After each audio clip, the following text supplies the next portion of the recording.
Welcome to another episode of My Weird Prompts, an AI-generated podcast featuring the random prompts of Daniel Rosehill as answered by a revolving cast of friendly AI characters.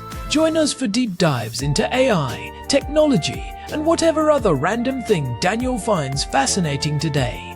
Subscribe on Spotify or your favorite podcatcher. Now, today's episode. This episode was generated using artificial intelligence. Please verify facts. Hi there, Herman and Corn. So, it's been a while since we talked about the great leak fiasco of 2025, the roof leak. And, recently I've been doing really dialing down on the DIY stuff and doing stuff myself. And the cost of a proper professional moisture remediation thing is crazy. Like if you want to get it done professionally, some guy has to capture the air in your moldy room, capture the air in the apartment, and then send it off to a lab, maybe in another continent. So although it's undoubtedly a very smart methodology, my wife and I, after living on the couch for a month and only having about 5 months left in this place, we kind of feel so depleted that we're just happy to have the HEPA filter running. But I figured that it would be a good thing to, even if we couldn't afford to get a proper moisture guy out, after listening to Herman and explaining about the how basically mold can live in the building material for way longer than you think. Like the wall might look dry, but it might have a faint smell, faint little odor. And I said, well, I looked them up on AliExpress, of course, and I figured that for $30, it would be a diagnostic tool that would actually be a really useful thing to have. So it came a few days ago, and today I very eagerly got to using it, and it was really, really interesting. I was pushing it up against, it's a pinless moisture meter, and of course for $30 we can't expect the Rolls Royce of technology, but it seemed to be pretty accurate because I was, bringing it over my office, which didn't have any leak issues, and basically 10% here and there, 7%, but mostly nothing very extraordinary. I started putting it up against the wall where we had the leak, and crazy, started seeing values of 70, 80%, 100%. This was on the drywall setting, and it also seemed very specific. Like I might move it a few centimeters over this way and we're back to 50%, then back to 0. So like kind of a gradient. What I'd love to know, Herman and Corn, because I wasn't expecting this to actually work. I assume like every tool, there's a bit of skill needed in operation and interpretation. And I'm interested to know, firstly, when you're actually using one of these things, my wife said, well, this is interesting information, but what can we do with it? At the moment, not much as renters, but when we do own a place, if we ever had a moisture issue, this information could actually be really helpful. So firstly, Herman and Corn, how does this actually work? And the different settings, this one has like a drywall setting, different settings for cement. If you don't have exactly the type of wall listed there, which one do you want to use?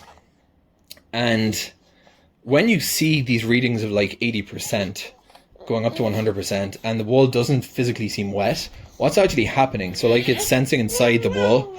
I'm just curious to know basically what information you're getting out of this tool and what you need to actually use it properly for remediation efforts. Herman and Corn, let's talk about pinless moisture meters today, using them to identify moisture in your place. How do you make the best use of the tool you have?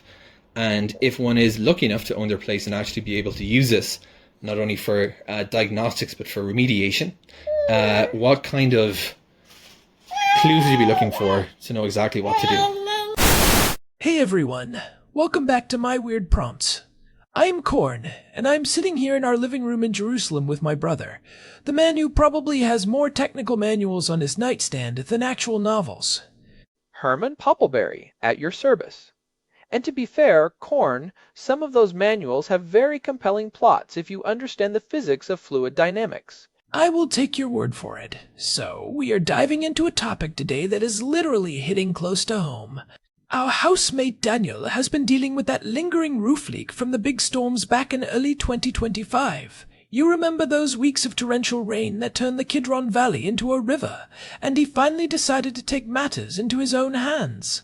He went out and bought a pinless moisture meter to see what is actually going on inside the walls. I saw him wandering around the hallway with it earlier. It is that little orange handheld device. He was looking a bit perplexed because he was getting some really high readings on walls that look and feel completely dry to the touch.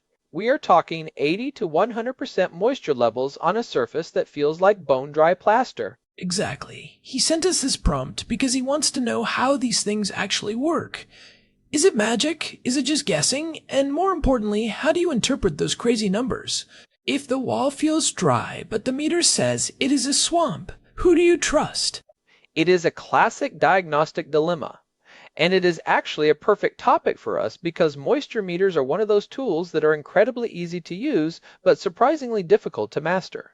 You can pull the trigger and see a number, but without understanding the underlying technology, that number can be completely misleading. Well, let us start with the basics then. There are two main types of moisture meters, right? You have the ones with the sharp pins that you actually poke into the wood or drywall, and then you have these pinless ones like the one Daniel bought. Why would someone choose the pinless version? The biggest reason is that it is non-destructive. If you have a beautiful, freshly painted wall or a high-end hardwood floor, the last thing you want to do is poke two little holes in it every 6 inches to map out a leak. Pinless meters use a completely different physical principle to see into the material without damaging the surface.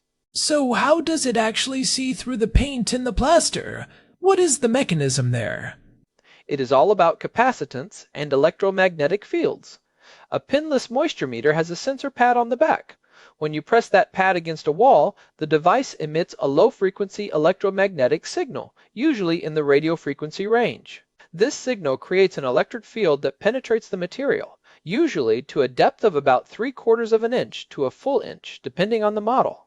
Okay, so it is sending a field into the wall. How does that tell us if there is water there? It measures what we call the dielectric constant of the material. Basically, different materials have different capacities to store electrical energy. Dry wood, for example, has a very low dielectric constant, usually between 2 and 5.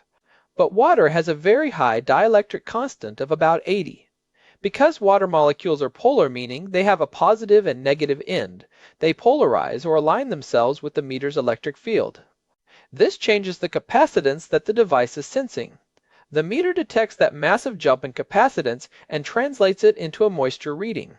That is fascinating.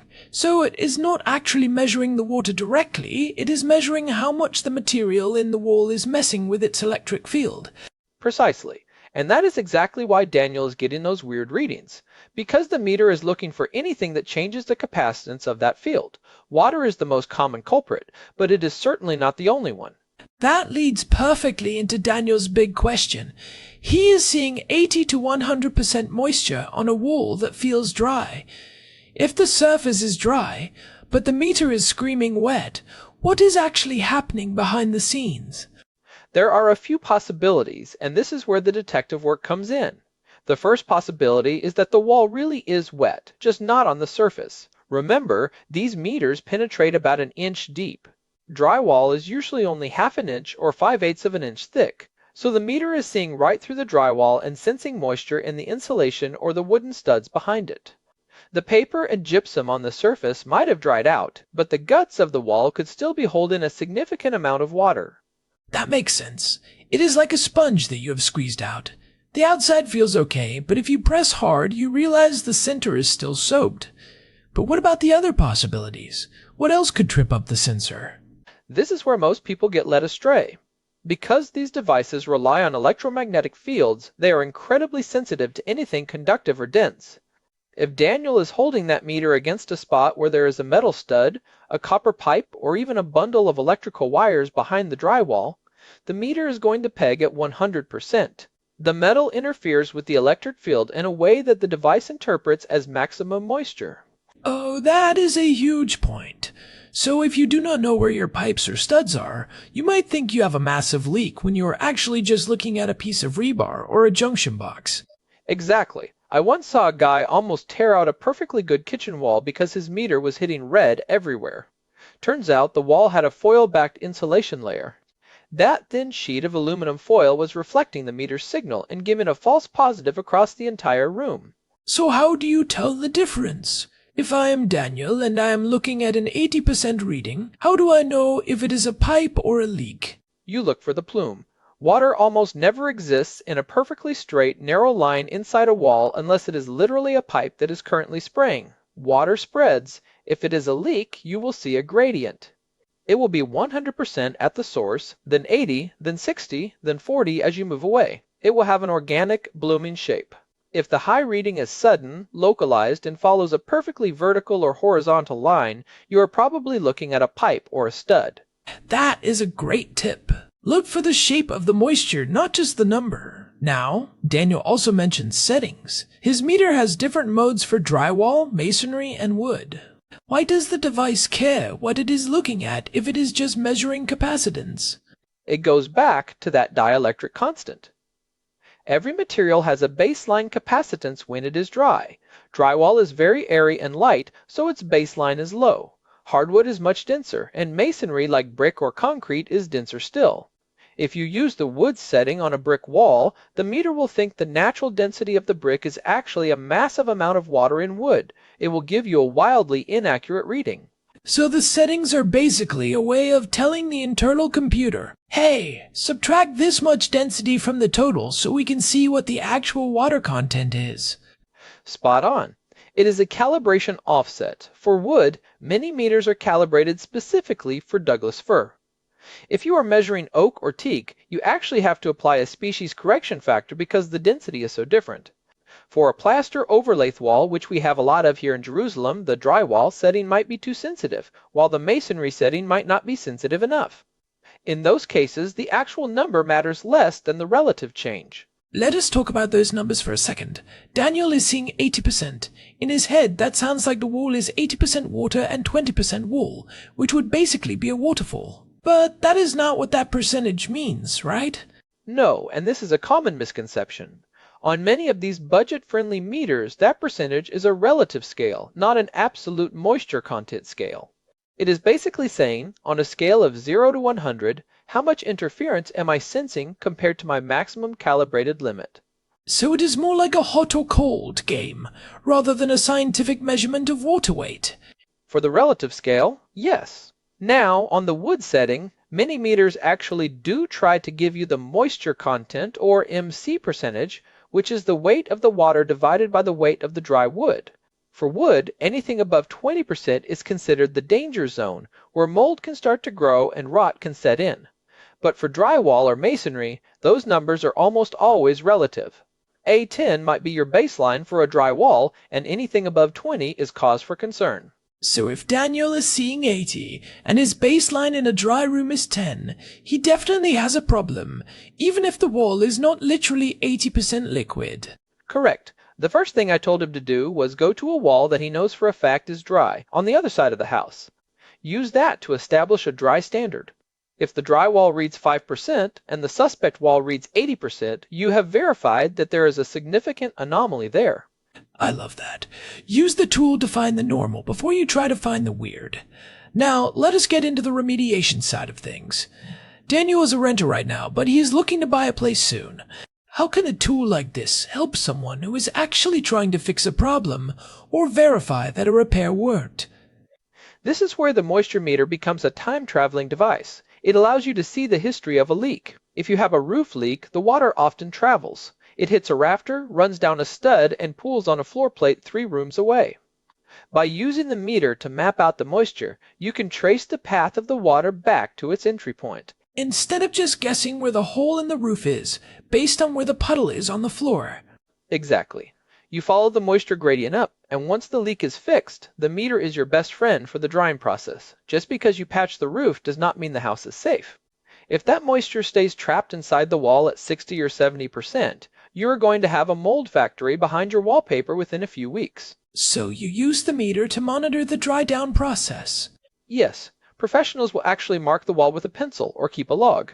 Monday it was 80%. Wednesday with a dehumidifier running it is down to 60. Friday it is 40.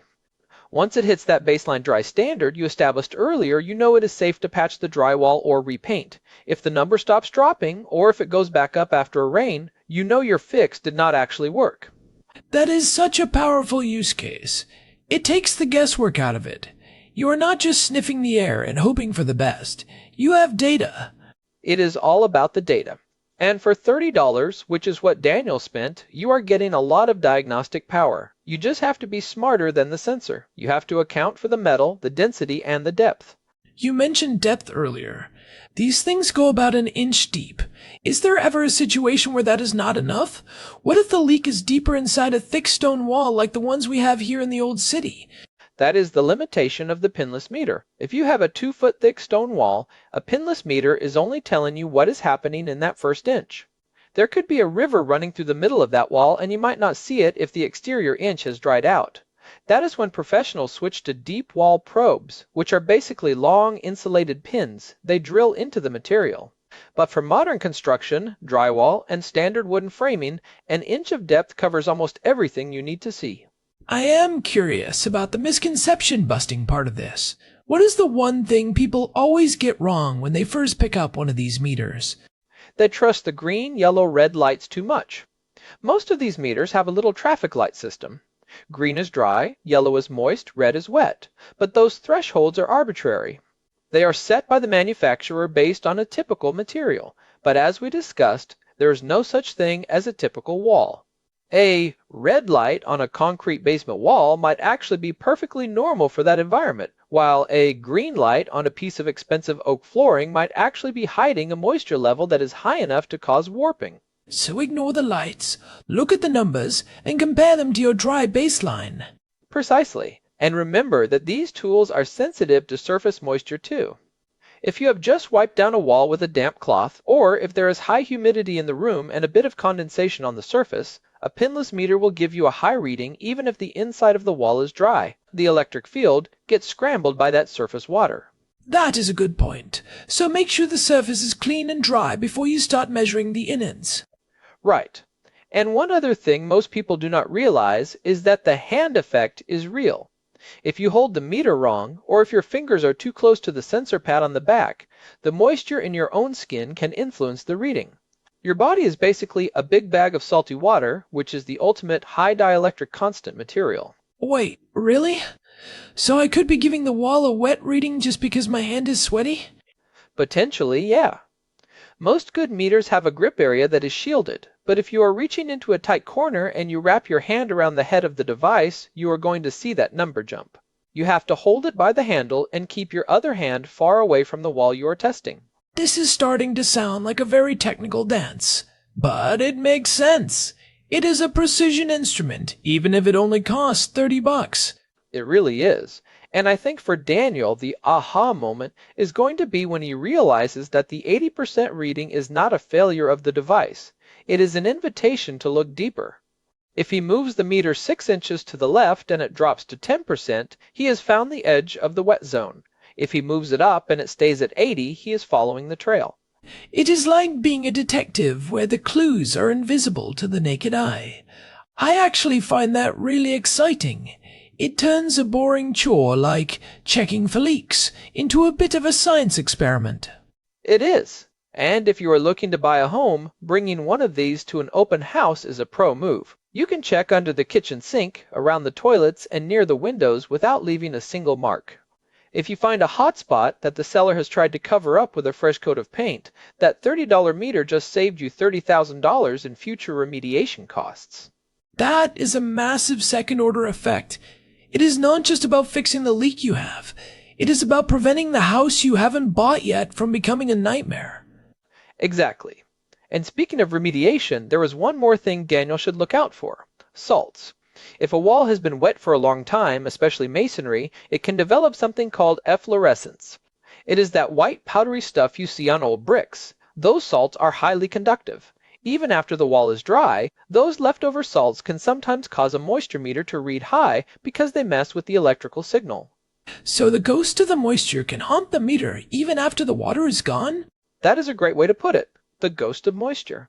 If you have a high reading but the wall is bone dry and there has been no rain for a month, you might be looking at mineral deposits left behind by old leaks. This is why I love doing this show with you, Herman. We start with a simple question about a gadget and end up talking about the ghosts of mineral deposits and the dielectric constants of gypsum. It is all connected, Corn. The world is just one big series of overlapping electromagnetic fields. We are just trying to navigate through them without getting our socks wet. Well, I think we have given Daniel plenty to chew on.